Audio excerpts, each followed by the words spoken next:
Voilà, souvent on n'a pas confiance en nous, non pas parce qu'on n'a pas de connaissances, on n'a pas confiance en nous, non pas parce qu'on n'a pas de compétences, mais simplement parce qu'on ne s'est pas prouvé assez de choses. Et ça, c'est l'un des plus gros problèmes aujourd'hui de notre génération actuelle. Parce que quand on n'a pas confiance en nous aujourd'hui, qu'est-ce qu'on fait? On part jouer au PlayStation, on part regarder Netflix. Pourquoi on joue sur des PlayStation? C'est parce que si on joue sur des PlayStation, on réalise des choses incroyables là-bas sur des PlayStation, on marque des buts, voilà, on fait des choses incroyables, mais sauf que ça, ce n'est pas la véritable confiance en soi, parce qu'on s'identifie avec ces jeux vidéo en stimulant inconsciemment l'esprit, en se disant qu'on a confiance en soi, mais sans réaliser quelque chose de concret. On s'identifie avec les personnages de Netflix, les acteurs, et voilà, en se mettant à leur place, en disant que voilà, et voilà, on a confiance en nous. Donc ça, c'est pas vraiment la véritable confiance, parce que ça enfle l'ego et ça nous écrase en termes de l'estime de soi. Et voilà, je vous donne un exemple tout bête. Voilà, même si je sais que je ne suis pas l'exemple idéal pour illustrer ça, de ce que je vais dire tout de suite là, c'est qu'aujourd'hui, par exemple, je voulais pas du tout faire la vidéo. Voilà, je voulais pas du tout faire parce que... Mais je me suis posé une question, pourquoi je vais pas faire cette vidéo? Pourquoi? Parce que, qu'est-ce qui me retient? Je me sens fatigué, ou bien c'est la flemme psychologique, ou bien c'est juste là où je vais faire en fait. Mais en fait, j'ai réalisé que c'était pas parce que j'étais fatigué, c'est parce que inconsciemment, je disais que quand je viens au balcon ici, parce que je suis à la maison comme ça, quand je viens au balcon, la vidéo elle serait moins bonne parce que voilà, il y a le soleil, il y a tout ça. Voilà, je me suis vraiment retrouvé dans un état où je me suis dit, c'était juste pas parce que je suis fatigué, juste pas parce que je voulais pas faire cette vidéo, mais simplement c'est cet état psychologique qui me disait, c'est cet état qui me disait non, ça serait parfait, ça serait pas parfait, donc je me suis trouvé dans ça. Donc et voilà, donc je me suis dit bah vas-y, si c'est la perfection, bah, voilà, c'est pas grave. Voilà, le plus important c'est de faire la vidéo et de respecter ce que je me suis dit envers moi-même. Et je pense que la véritable confiance, c'est de respecter ses petits engagements, c'est de respecter ce qu'on s'est dit envers nous-mêmes. Et ça, c'est très important, dans le sens où, si on prend par exemple une personne, on le confie des tâches, on le confie quelque chose à faire, on le confie même de garder notre argent, et cette personne arrive à manger notre argent, cette personne arrive à ne pas respecter ce qu'on lui a confié. Pensez-vous que vous allez faire confiance à lui? Non.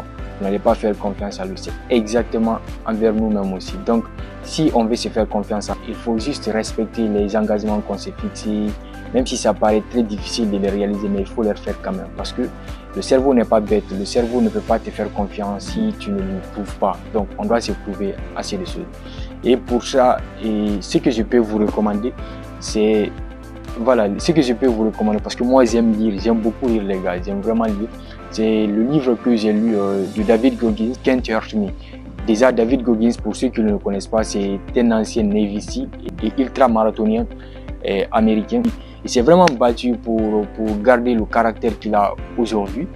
En fait, dans ce livre Can't Hurt Me, il dit dans ce livre qu'il a ce qu'on appelle une boîte à cookies mentale. C'est-à-dire que si, par exemple, vous avez des objectifs et des obstacles devant vous, et qui paraît difficile à surmonter, parce qu'on sait toujours quand on a des obstacles devant nous, on manque de confiance et ça serait très difficile de les surmonter. Mais une fois qu'on les surmonte, souvent on oublie qu'on a réalisé ça.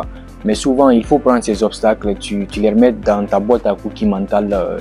Voilà, comme je l'ai dit, c'est pas physique, mais à partir du moment que tu auras un autre obstacle qui paraît très difficile devant toi, repense à l'obstacle que tu as surmonté. Donc ça va vraiment t'aider, que tout est possible, que voilà, tu peux vraiment avoir confiance en toi. Mais le plus important, c'est pas à dire que voilà, je vais faire ça, c'est de vraiment passer à l'action et de se prouver des choses, que ce soit petite ou grande, parce que si on ne se prouve pas des choses concrètement, la confiance ne va pas s'installer. Et voilà, moi je dirais que la confiance est comme un muscle. Donc c'est pas à dire que voilà, et je vais apprendre ça pour avoir confiance en moi. Donc c'est de vraiment passer à l'action. Et même s'il y a des choses, il y a des moments difficiles parfois, et voilà, on ne veut vraiment pas le faire. Mais le problème, c'est pas parce qu'on est fatigué, c'est pas parce que c'est juste l'état psychologique, c'est juste le mental qui n'est pas assez fort. Donc le plus important, c'est de se prouver les choses. Quand on se prouve les choses, ça serait très simple, la confiance va s'installer. Parce que voilà, le corps et l'esprit sont directement liés. Donc, si on ne prouve pas notre esprit, donc notre esprit ne peut pas nous faire confiance. Donc, c'est l'essentiel au fait. Donc, le plus important, c'est de se prouver les choses. Quand on veut vraiment avoir confiance en nous, c'est de se prouver les choses. Parce que quand on se prouve les choses, ça devient facile. Je vous donne un exemple. Un chirurgien, par exemple, qui a fait des opérations chirurgicales avec son premier patient, ce n'est pas la même réaction qu'il ressent, ce n'est pas la même confiance avec la 50e personne avec qui il doit faire l'opération chirurgicale. C'est différent, le niveau de confiance ça augmente, le niveau de confiance, il y a l'assurance au fait. Donc c'est pas parce qu'il connaît, mais il a expérimenté avec plus de 40 ou 50 personnes. Donc ça c'est pas petit.